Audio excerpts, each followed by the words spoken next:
Praise be to God, my dear brothers and sisters. It's really an amazing grace that every Sunday, every Be Inspired is really an amazing grace. Not only for me, not only for Sister Emma, but for everybody, my dear brothers and sisters. Amen, amen. God's grace, amazing grace beyond measure. God's grace is an inexhaustible gift that flows freely to those who believe. It is not something we earn or deserve, but a reflection of God's boundless love and mercy. Despite of our shortcomings and failures, the grace of God lifts us up and sustains us and leads us closer to Him.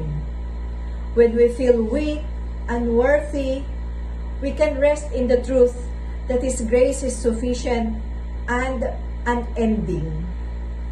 Lahat po pala na naniniwala sa Kanya, doon po dumadalo yung grasya ng ating Panginoon. You know, brothers and sisters, na ang grasya po, ang grace po ay foundation po ng ating kaligtasan. And it's a continue to work in our lives daily, bawat araw po natin. Bawat araw po natin ay grasya ng ating Panginoon, at transforming each and every one of us, giving us the strength, no, yung mga bagay na kailangan natin in times of difficulties, and enabling us to extend the same grace to others. Hindi naman po, kasi ang grasya, hindi naman po para lang sa atin, kundi po, tayo rin po ay nagiging grasya sa iba. I don't know, siguro, ako ay nagiging grasya kay Sister Emma ay nagiging grasya po sa akin. Ganun naman po ang natin, ang ganap natin dito sa mundong ito. Especially na ikaw, ako, tayo po, na naniniwala sa ating Panginoon. Magandang araw po sa lahat. Magandang umaga, magandang hapon, magandang gabi sa ating lahat. Welcome to our Love Flock Be Inspired. This is your host, Brother Vic Cabral. And Sister Emma. And our theme for today, Brother Vic.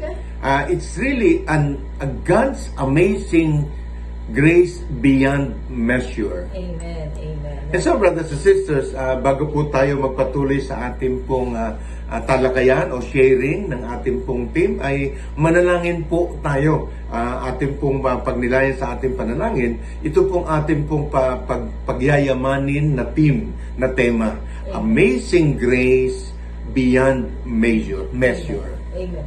Join us, my dear brothers and sisters, for a short prayer as we say in the name of the Father, and of the Son, and of the Holy Spirit. Amen. Heavenly Father, we come before you in awe of your boundless grace.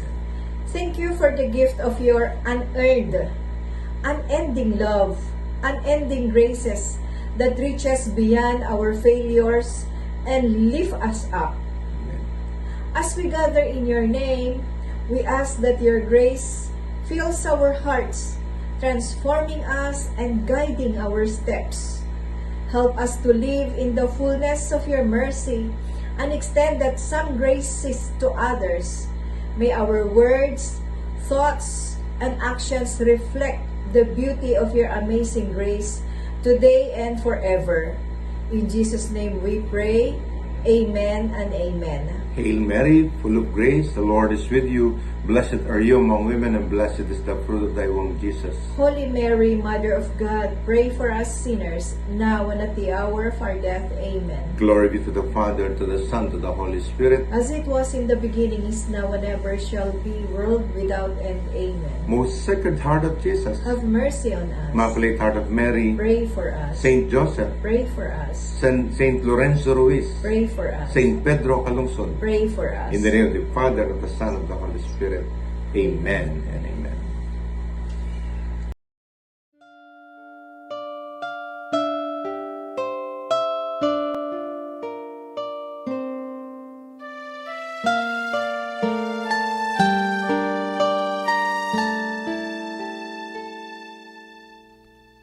Kain mo kami patungo sa Ama, ilapit sa iyong anak na si Jesus. O Maria, ikaw ang dakilang ina, kaya't katulad ng pagbati ng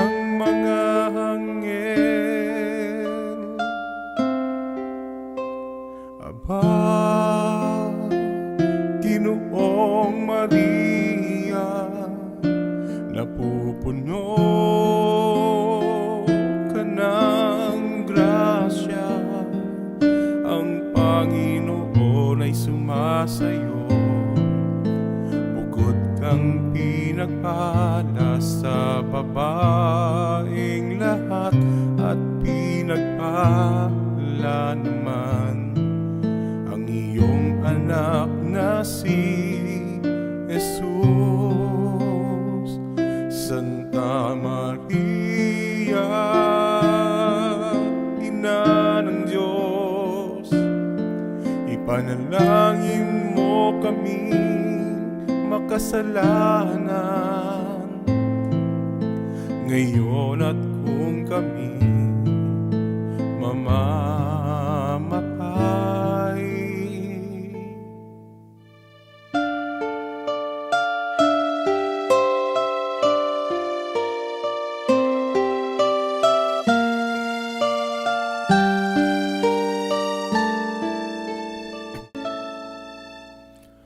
Kain mo kami patungo sa Ama, ilapit sa iyong anak na si Jesus.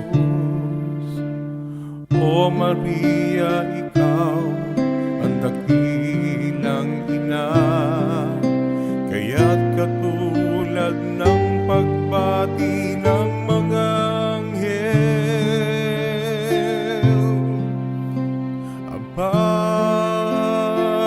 Ginoong Maria, napupuno ka ng grasya, ang Panginoon ay sumasayo. Bukod kang pinagpala sa babaeng lahat, at pinagpala naman ang iyong anak na si Jesus.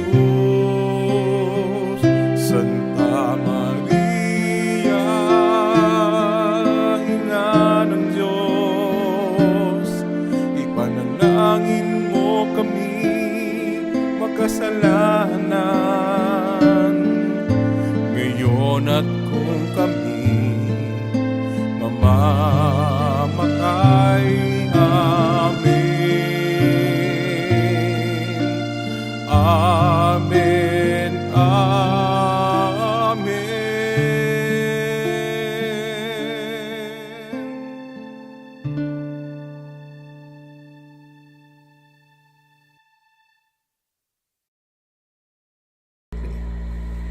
Grasya ng Panginoon. Alam niyo po, mga kapatid, sa totoo lang, ito pong Be Inspired ay, kundi sa grasya ng Diyos, mahirapan po kami sa totoo.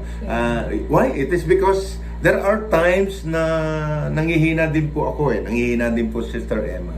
Minsan kami dalawa nagre-remind sa isa't isa. Kaya yung sinasabing, nagiging grasya ako sa kanya, nagiging grasya sa akin. Amen. Sa totoo lang po, nung gawin po ito pong team na ito, siya po nag-remind anong oras tayo gagawa nitong natin? Wow, it's really a gracious from God, my dear brothers and sisters. Without that gift, by the way, it's a gift.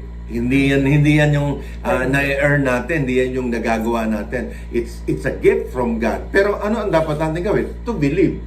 Ibig sabihin, pananampalataya pa rin, faith pa rin po, my dear brothers and sisters. Grace is a gift from God, my dear brothers and sisters. Ano po sabi niya sa Ephesians 2, verse 8 to 9, Sister Ems? In Ephesians 2, verse 8 to 9 says, "For it is by grace you have been saved through faith. And this is not from yourselves, it is the gift of God, not by works, so that no one can boast." So that wala pong pwedeng magyabang.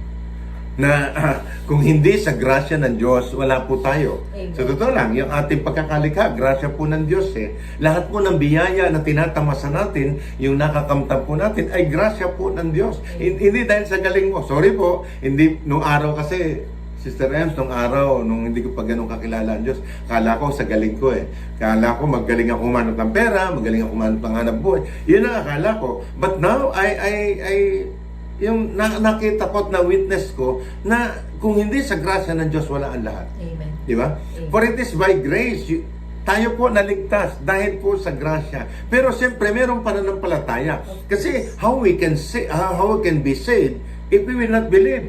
And paano ka magiging believe kung hindi mo kilala ang isang tao? Amen. Paano tatango Sister Emma na mapapangasawa niya ako kung hindi niya ako kilala? Siyempre, doon naman po nagsisimula yun, yung pagkilala sa isa't isa. Kaya po napakahirap po pag hindi mo kilala isang tao. Di ba?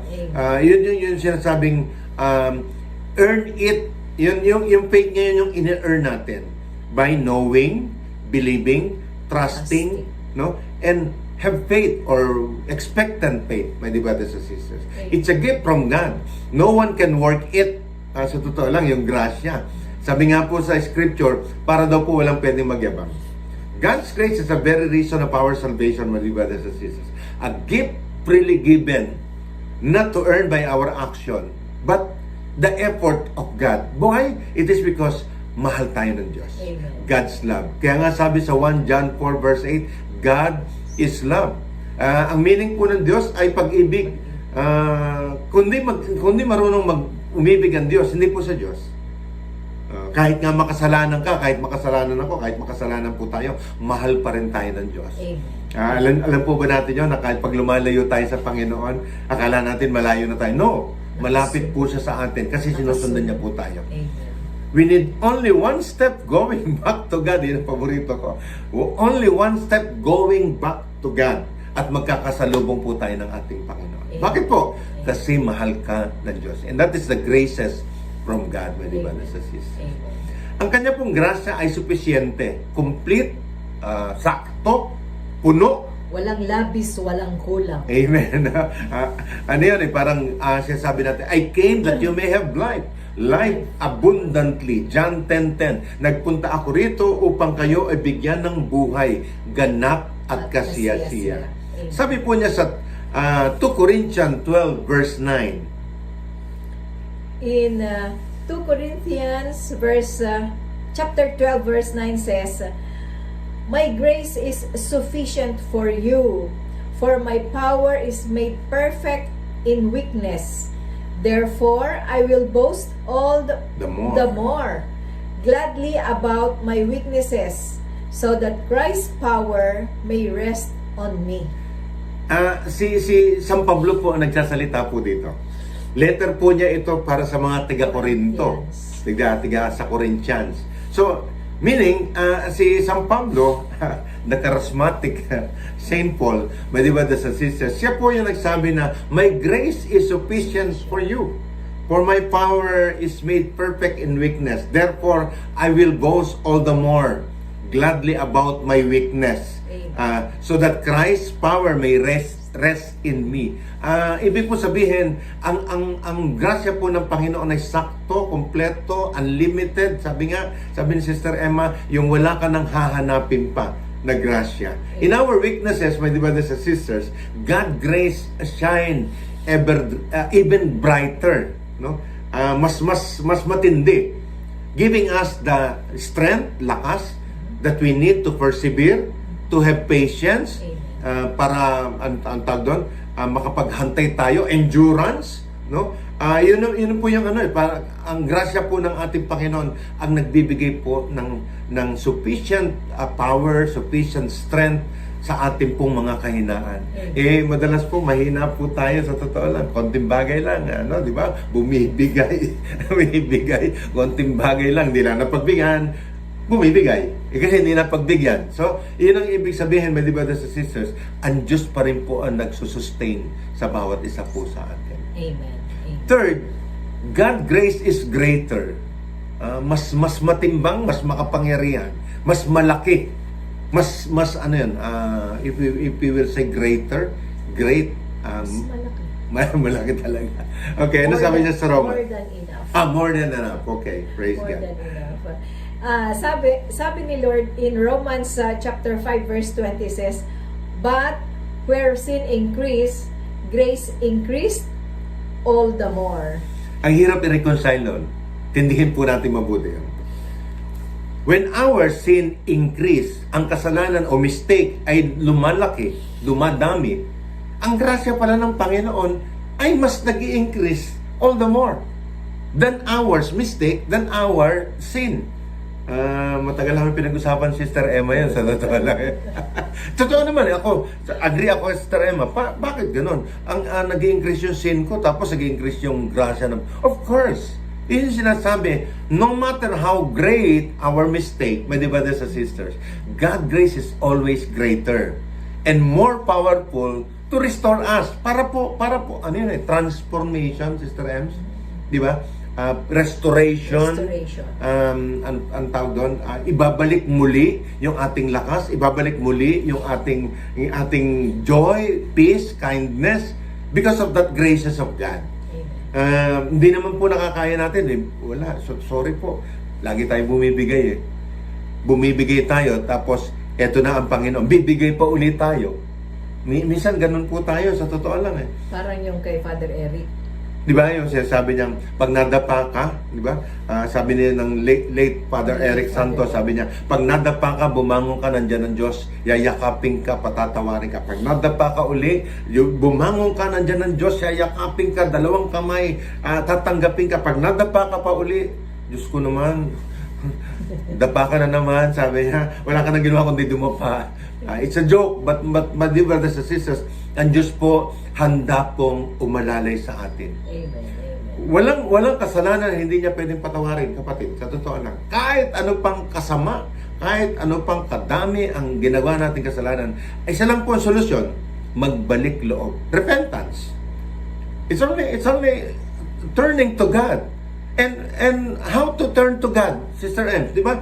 Ang turning to God, minsan kasi akala natin, kailangan natin magrosaryo ng 1,000 rosaryo, kailangan natin magsimba ng 5,000 simba. No. Turning to God is in our heart. Amen. Sincerely, Amen. honestly, completely turning to God. Yun naman po yun eh. Naghihintay lang po ang Panginoon. Minsan kasi iniisip natin eh. Eto na lang, napalayo ka sa community. Di ba? Iniisip mo, hindi ka nakatanggap-tanggap. Naku, baka ano na. Kasi nahiya na ako. No. Brother Vic, Sister Emma experienced that. We've been away 14 years in with our community with the Love Flock. But wow, praise God.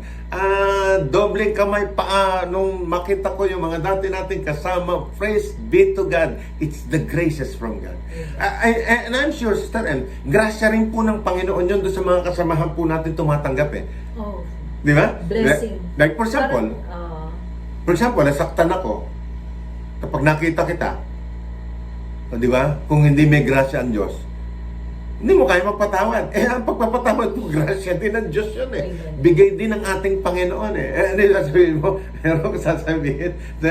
Di ba yung sa totoo lang po, di ba yung minsan, ayaw mo nang bumalik, ayaw mo nang magbago. Parang iniisip mo, hindi ka natatanggapin ng Diyos. Parang iniisip mo, hindi ka nakatanggap-tanggap sa Diyos. Hindi ka nakarapat-dapat. No. Who is worth? Sino po ang karapat-dapat? Brother Vic, Sister Ems? No, hindi po. Wala pong karapat-dapat. Pero ang atin po is, tayo po ay magsumikap na bumalik sa ating Panginoon. Amen. Naghihintay po siya. Mahal na mahal ka niya, kapatid. Amen. Fourth, God's grace empower us. Ang grasya ng Diyos ay binibigyan tayo ng kapangyarihan. Ang sabi po niya sa Titus 2, verse 11 to 12, for the grace of God has appeared that offers salvation to all people. It teaches us to say no to ungodliness, worldly passion, and to live self-controlled, upright, and godly lives in the presence of age.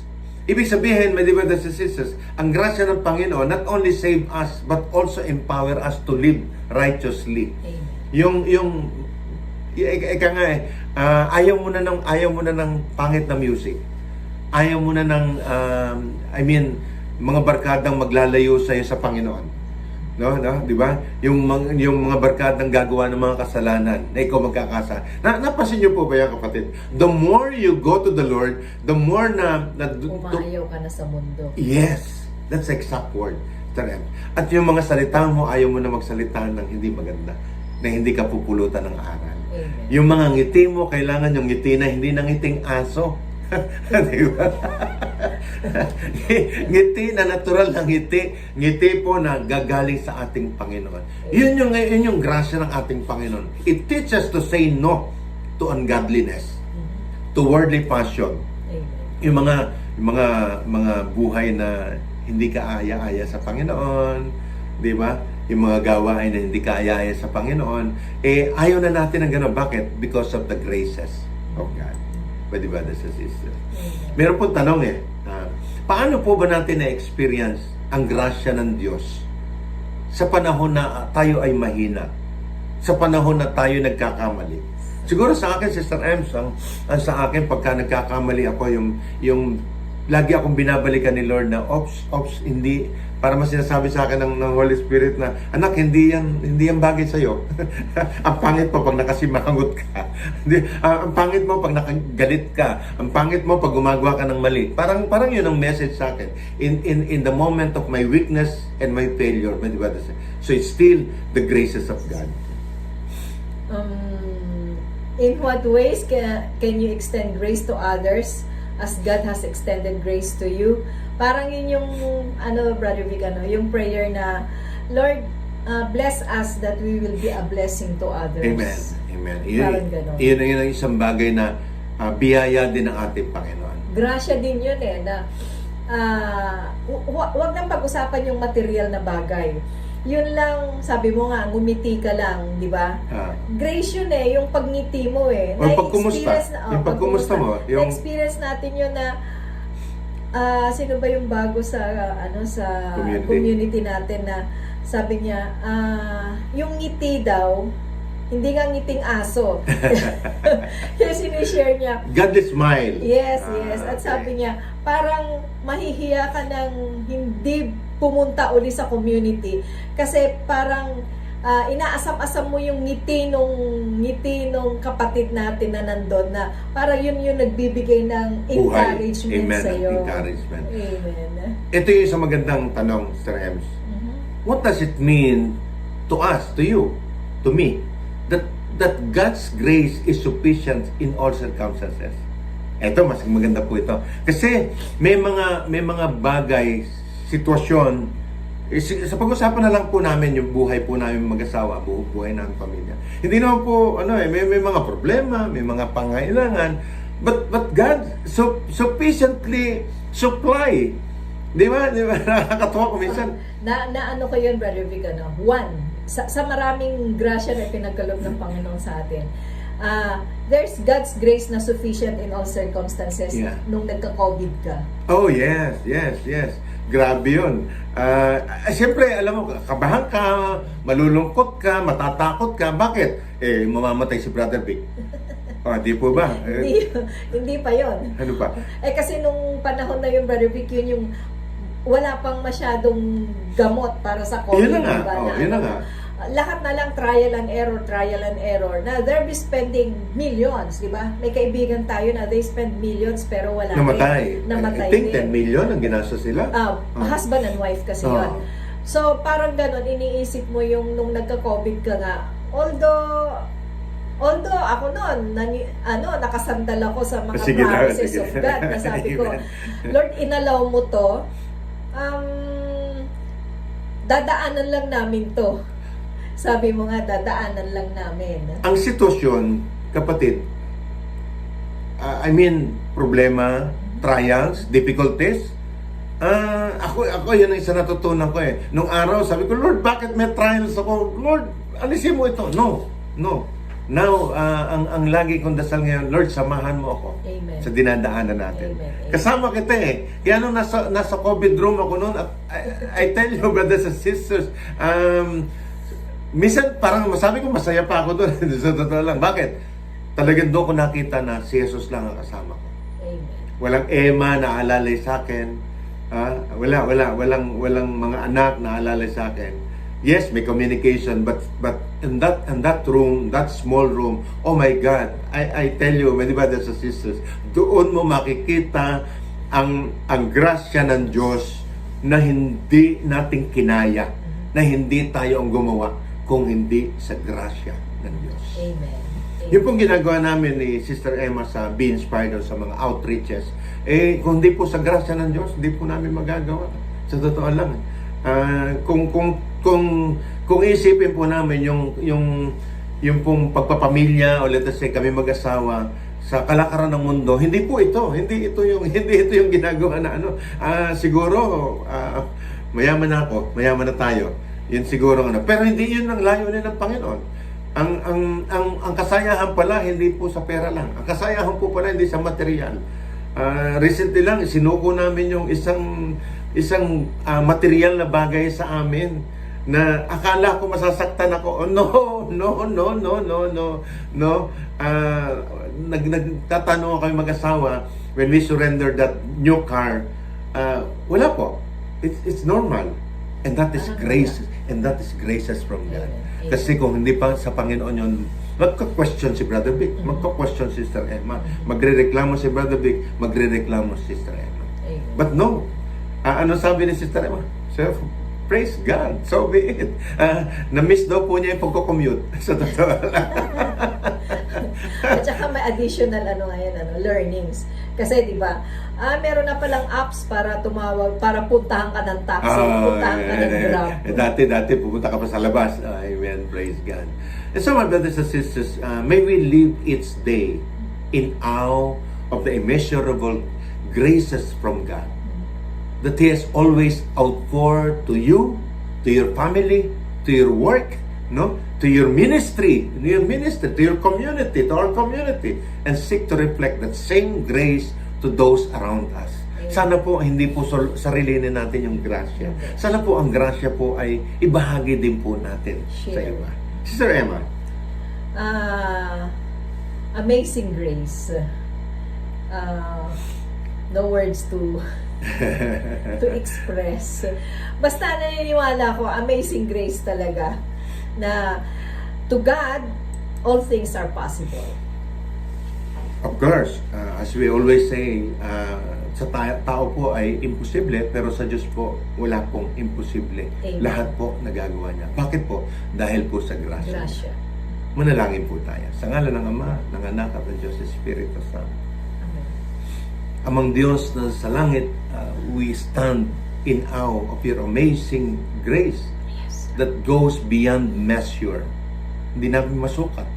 Kasi sa sobrang dami, sa sobrang laki, sa sobrang himala, O Panginoon, sa sobrang miracles. Thank you for loving us, O Lord God, for saving us, and for pouring out your grace even when we don't deserve it, O Lord. Yes. Help us to live in the light of that grace every day, Lord God, and to extend it to others as you have extended to us, to our family, sa amin po mag-asawa. And may your grace continue to guide, strengthen, and transform us, drawing us closer to you in all we do, O Lord God. Yes. We offer you all the glory and honor in Jesus' mighty name. Amen and amen. The name of the Father, the Son, and the Holy Spirit. Amen and amen.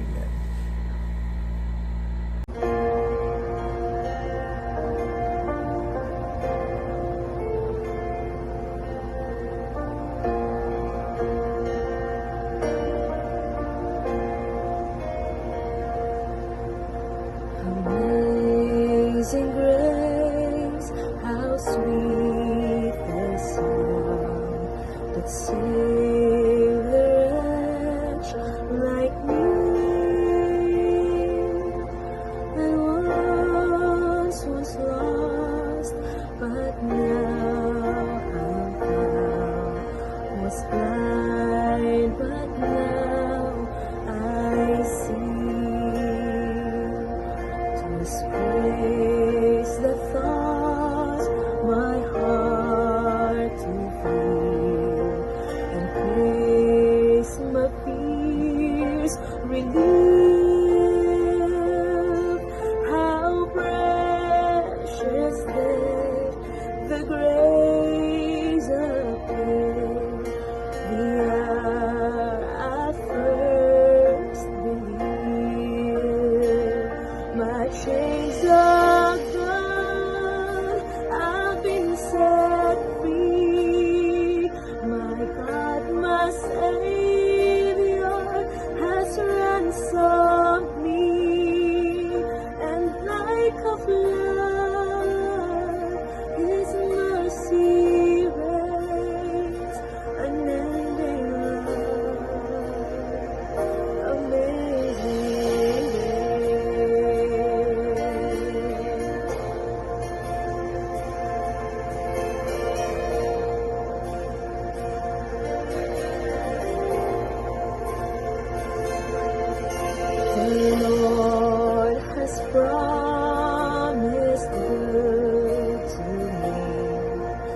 His word, my hope secures. He will my shield and portion be as long as life endures. My chains are gone, I've been set free. My God, my Savior has ransomed me, and like a flood, His mercy reigns, unending love, amazing grace. My chains are gone, I've been set free.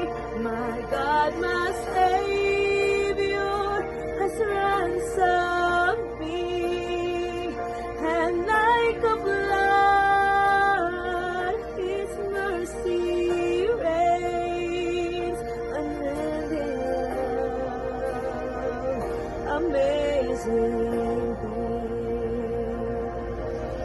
The earth shall soon dissolve like snow, the sun forbear to shine, but God who called me here below will be forever mine. You are forever mine.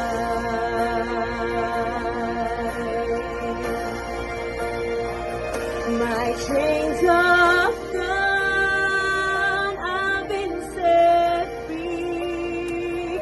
My God, my Savior has ransomed me, and like a flood, His mercy reigns, unending love, amazing grace. My chains are gone, I've been set free.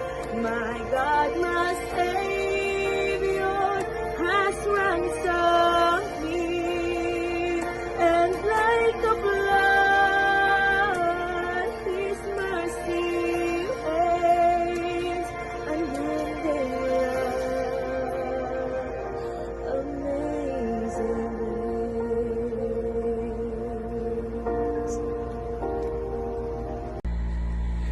Last weekend po, we have experienced Caris Convention 2024.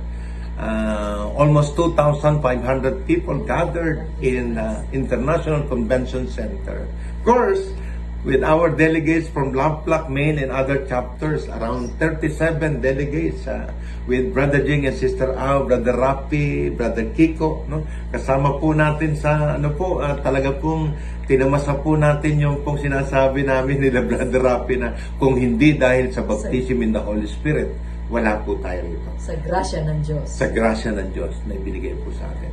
So marami po salamat mga kapatid sa grasya ng Panginoon na patuloy po ito po ating Be Inspired. Magtulungan po tayo. We're helping other people, brothers and sisters, yung po mga nangangailangan, tumatawag po sa amin, ito po ibinabahagi natin sa kanila. Yung po mga pinapadala nyo po, monetary, tulong po, tinutulong po natin. Gusto ko po sana maglista pero kaso po, yung pong nagpapadala ayaw pong magpalista. Ayaw pong magpagbigay ng pangalan. So bahala na po ang Panginoon sa inyo. Naniniwala at nagtitiwala kami, Sister Emma, na yung biyaya po na yon ay ibabalik po ng Panginoon sa atin. Siksik, liglig, nag-uumapaw. Amen. Amen. The Lamplac Be Inspired would like to thank God for the amazing grace for this Be Inspired. For our brothers and sisters who always support, who always pray for this venture, for this ministry, the ministry of Be Inspired. Yung po mga gusto po magpadala, nandyan po yung po ating GCash, no? Kayo po ay parte po ng ating mission, ng ating Be Inspired. Kung gusto nyo po maging, actually, we're looking forward for something that the Lord wants me to formulate something. Pero i-release ko yun by next siguro ng mga other episode natin. Grasya po na galing sa Panginoon. We hope and we pray that we have inspired you, brothers and sisters, in this episode. Sorry po, baka po may nasabi kami mali, Sister Emma, baka hindi po kami nangiti. And next time po, pagbubutihin po namin. Lagi po namin tinatandaan, we will inspire you before we expire. Thank you, and God bless us all, brothers and sisters. In the name of the Father, the Son, and the Holy Spirit. Amen and amen. Thank you.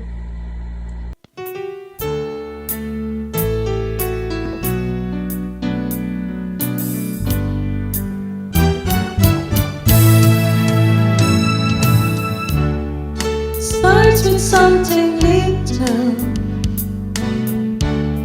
it grows to something big. The words we heard and listened to, and all that He revealed, change us to who we are. Of what we say and do, fill us with His Spirit and made us something new. Be inspired, be an inspiration, to be His guide for those who lost their way, to be His hope when everything seems over, share His love and let them know He lives. Be inspired and be an inspiration, to be His guide for those who lost their way, to be His hope when everything seems over, to share His love and let them know He lives. Be inspired and be an inspiration, to be His guide for those who lost their way, to be His hope when everything seems over, to share His love and let them know He lives. Be inspired, be inspired. Lagi po namin tinatandaan, we will inspire you before we expire. Thank you, and God bless us all, brothers and sisters. Amen. In the name of the Father, and of the Son, and of the Holy Spirit. Amen. Amen. Thank you.